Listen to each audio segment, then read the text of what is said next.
ਜਦੋਂ ਆਪਾਂ ਹੋਵਾਂਗੇ ਡਿਜੀਟਲ ਤੇ ਆਪਾਂ ਬਣਾਵਾਂਗੇ ਵਲੌਗ। ਠੀਕ ਹੈ। ਦੁੱਧ ਚ ਬਣਾਉਣਾ ਕਿ ਸਰੋਂ ਦੇ ਤੇਲ ਚ? ਇਹ ਫੋਨ 'ਚ ਬਣਦਾ ਅਮੜੀਏ। ਹੈ ਵਲੌਗ ਦਾ ਮਤਲਬ ਹੁੰਦਾ ਹੈ ਵਿਹਲੇ ਲੋਕ ਊਲ ਜਲੂਲ ਗੱਲਾਂ। ਓਏ ਇਹਦੇ ਚ ਕਰਨਾ ਕੀ ਹੁੰਦਾ? ਕੁਛ ਵੀ ਨਹੀਂ, ਫੋਨ ਕੱਢਣਾ ਹੈ, ਕੈਮਰਾ ਔਨ ਕਰਨਾ ਹੈ, ਬਸ ਚੱਲ ਪੈਣਾ। जेडी बूथी सामने आ गई बोली जाना, ये मेरा चाचा है, ये मेरा डैडी है, ये मैं रस्सी टाप गया हूँ, ये हमारा दादा है, ये 200 साल का है, ये मर नहीं रहा है। बस कैमरा बंद नहीं होना चाहिए, पैसा ही पैसा। जो ਆਪਾਂ ਹੋਵਾਂਗੇ ਡਿਜੀਟਲ ਤੇ ਆਪਾਂ ਬਣਾਵਾਂਗੇ ਵਲੌਗ। ਠੀਕ ਹੈ। ਦੁੱਧ ਚ ਬਣਾਉਣਾ ਕਿ ਸਰੋਂ ਦੇ ਤੇਲ ਚ?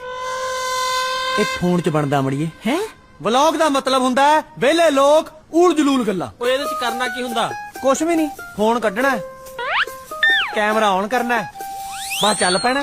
जेडी बूथी सामने आ गई बोली जाना, ये मेरा चाचा है, ये मेरा डैडी है, ये मैं रस्सी टाप गया हूँ, ये हमारा दादा है, ये 200 साल का है, ये मर नहीं रहा है। बस कैमरा बंद नहीं होना चाहिए, पैसा ही पैसा। जो ਆਪਾਂ ਹੋਵਾਂਗੇ ਡਿਜੀਟਲ ਤੇ ਆਪਾਂ ਬਣਾਵਾਂਗੇ ਵਲੌਗ। ਠੀਕ ਹੈ। ਦੁੱਧ ਚ ਬਣਾਉਣਾ ਕਿ ਸਰੋਂ ਦੇ ਤੇਲ ਚ?